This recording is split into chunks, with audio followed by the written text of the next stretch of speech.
Livre d'Ésaïe. Dieu est mon salut, celui qui apporte le salut, le roi divin Congo, le Messie, le Massia. Voici le nom de l'Éternel vient de loin. Korombang vient de loin, vient de l'au-delà. Sa colère est ardente, c'est un violent incendie. Ses lèvres sont pleines de fureur et sa langue est comme un feu dévorant.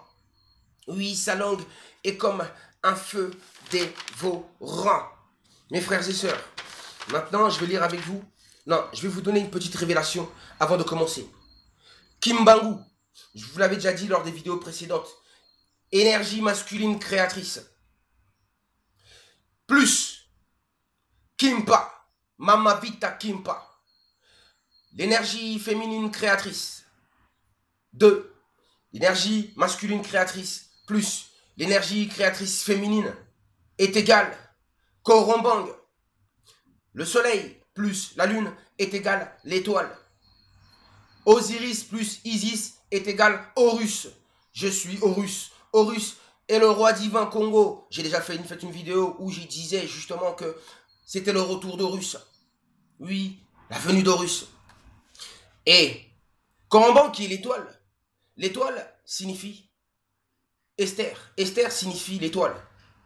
Donc, l'Esther là que vous entendez dans la Bible là, Esther, en fin de compte, elle représente, cette reine Esther représente l'énergie féminine créatrice dans le Christ, en moi. Car Dieu étant androgyne, les deux énergies, qu'on ne vous trompe plus jamais, plus jamais, plus jamais. Quand on parle de Mardoché, on parle d'Esther, on parle de la même personne, la même entité. La même entité. Ce Dieu est mystérieux. Ce grand esprit Congo, il est majestueux. Je l'aime. Je l'aime. Oh, tu as changé ma vie. Maintenant, je vais lire avec vous le livre d'Enoch. Le chapitre 100. Vous allez comprendre. Le livre d'Enoch. Le scribe. Mais ne leur a-t-il pas été prouvé que leurs âmes seront forcés de descendre dans les domaines de la mort? Mes frères et sœurs, ce sont les choses qui vont arriver prochainement. Malheureusement, ça arrive à cause de la désobéissance que vous avez eue envers l'Éternel, envers votre Créateur. Vous n'avez jamais été reconnaissant. À cause de ça que ces choses vont arriver, ces malheurs que vous-même avez provoqués. Mais ne leur a-t-il pas été prouvé que leurs âmes seront forcées de descendre dans les domaines de la mort, où les attendent des maux et des tourments de toute espèce? Qui, oui, leurs esprits tomberont, oui, leurs esprits tomberont dans les ténèbres, dans les pièges, dans ces flammes qui ne s'éteindront jamais. Et la sentence de leur jugement sera éternelle. Réfléchissez un peu à ça. Fuyez. Une souffrance éternelle. Malheur à vous, car vous n'aurez plus de paix. C'est en vain que devant les justes et les saints, vous chercherez à vous excuser, en disant, nous avons connu, nous aussi, les jours de l'affliction, nous avons supporté une foule de mots, menteur, menteur, menteur, vous avez tellement aimé ce monde. Donc c'est faux.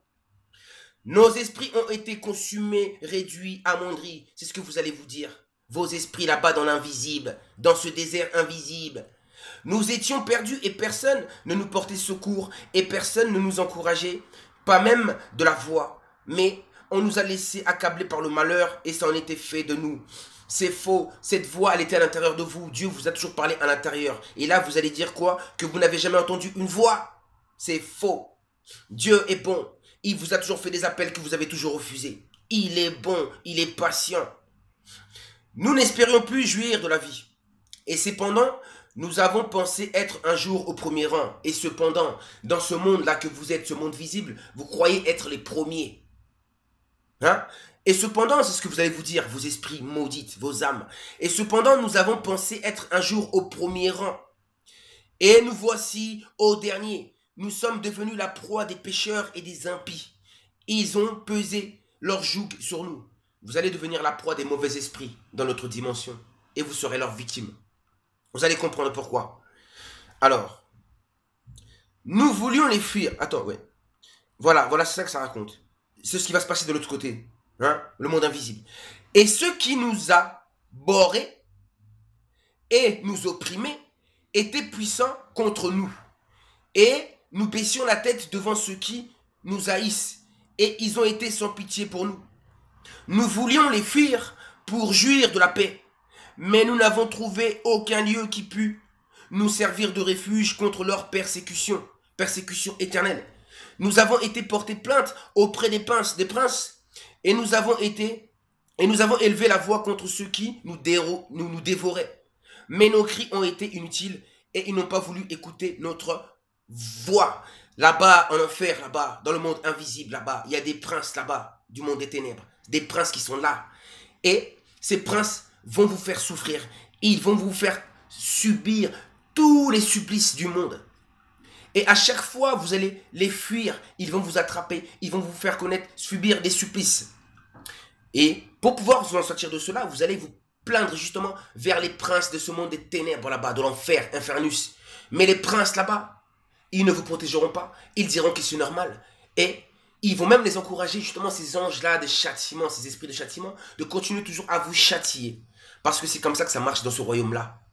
Ce royaume qui attend, le royaume du monde invisible, pour les mauvaises âmes, les âmes impies. C'est incroyable, incroyable, mais vrai. Au contraire, on protège ceux qui nous dépouillent et nous dévorent, ceux qui nous affaiblissent et cachent leur oppression, qui nous énervent et nous massacrent, et cachent notre meurtre, et ne se souviennent pas qu'ils ont levé leurs mains contre nous. Ces esprits-là qui vont vous châtier, ils vous feront du mal. Vous allez les fuir. Ils vont vous re-rencontrer. Ils vont vous refaire la même chose. Et ainsi de suite, et ainsi de suite. Ils ne se rappelleront jamais du mal qu'ils vont vous faire. Toutes sortes de châtiments, toute forme de cauchemar. Vous imaginez? Ensuite, quant à vous, ô justes, je vous jure que dans le ciel, les anges rappellent devant le trône du Tout-Puissant votre justice. Oui, devant l'Éternel Nazali, le grand esprit Congo. Et vos noms sont écrits devant le Très-Haut. Ayez donc bon espoir. Car si vous avez été en but aux maux et aux afflictions de cette vie, vous brillerez dans les ciels comme des astres. Et les célestes barrières s'abaisseront devant vous. Vos cris demandent justice et vous serez vengés de tous les maux que vous avez souffert depuis le commencement et de tous ceux qui vous ont persécutés ou qui ont été les ministres de vos persécuteurs. On va les avoir. Patience, on va les avoir. On les tient.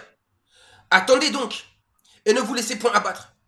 Car vous jurez d'une joie éternelle à la joie même des anges. Mbassi, Mbassi, Mbassi. Et au jour du jugement, vous n'aurez aucune condamnation à craindre. Au jour du jugement, ce jour de supplice, oui, ce grand jour de tribulation qui est proche, qui arrive, vous n'aurez à craindre aucune condamnation, ni la mort. Ne vous découragez donc pas, ô justes, quand vous voyez les pécheurs heureux et florissant dans leur voie. Ne devenez point leurs complices, mais tenez-vous loin de leur foule persécutrice. Vous êtes associés aux troupes célestes, l'armée céleste Kilombo Kiazulu Congo. Pour vous, pécheurs, qui dites « toutes nos transgressions seront oubliées », sachez au contraire que tous vos crimes sont soigneusement inscrits dans les livres du ciel. De sorte, je vous le dis encore, que la lumière et les ténèbres, le jour et la nuit, seront les témoins contre vous et vos fautes. Ne commettez donc plus l'impiété, ni le mensonge. Ne faussez plus la vérité. Ne faussez plus la vérité. Ne vous élevez plus contre la parole du Saint et du Tout-Puissant que je suis. Ne vous élevez plus. Ne vous inclinez plus devant des vaines idoles, car vos péchés, vos impiétés seront jugés comme de très grands crimes. Maintenant, écoutez le mystère qui vous concerne. Beaucoup de pécheurs corrompront et fausseront la parole de la vérité. Beaucoup. Ils prononceront de mauvaises paroles, commettront le mensonge, composeront des livres dans lesquels ils déposeront les pensées de leur vanité. Mais s'ils y déposaient mes paroles, mes pensées saintes, ils ne les changeront, ni ne les altéreront ces paroles de leurs livres, point. Mais ils écriront avec exactitude tout ce que j'ai dit sur eux depuis le commencement. De ces mauvais esprits, ils parlent de la race blanche, Ils ne les changeront, ni ne les altéreront ces paroles. Mais ils écriront avec exactitude tout ce que j'ai dit sur eux depuis le commencement. Le livre d'Enoch, les blancs n'ont jamais changé ces vérités que l'Éternel a dit sur eux. L'avenir que l'Éternel dit sur eux dans la Bible. Les Blancs ne l'ont jamais effacé. Ils n'ont jamais pu. C'est l'Éternel Nazali qui a permis cela. Il ne voulait pas qu'on touche à ces livres-là. Ces écrits qui sont saints, qui détiennent la vérité. En attendant que lui-même vienne s'incarner dans la chair pour pouvoir dévoiler toutes ces vérités qui s'y trouvent. C'est pourquoi il n'a jamais permis qu'ils puissent cacher ces vérités. Ils auraient pu cacher ces vérités pour qu'on ne découvre jamais, pour que la race noire ne découvre jamais ces vérités. Vous avez compris ou pas? Mais si c'est resté, c'est parce que c'est sa volonté et parce que ces livres-là nous appartiennent. La Bible existera un jour là-bas. Chez nous, si elle existe, ce sera juste en langue kikongo, c'est tout. Parce que tout ce qui est dans la Bible, c'est la vérité. C'est un livre mystérieux, parabole. C'est par parabole, donc tout est vrai là-dedans. Mais si vous n'avez pas la compréhension, je vais dire que c'est un livre qui est confus, C'est un livre pour les saints. Seuls les saints peuvent le lire et trouver et comprendre ce livre. Et ne voir aucune contradiction là-dedans. Vous avez compris ou pas? Il n'y a pas de contradiction dans la Bible. Il n'y a pas de contradiction dans le livre d'Enoch. Je vous dis à très bientôt. Gloire à l'Éternel. La victoire, le Nungu.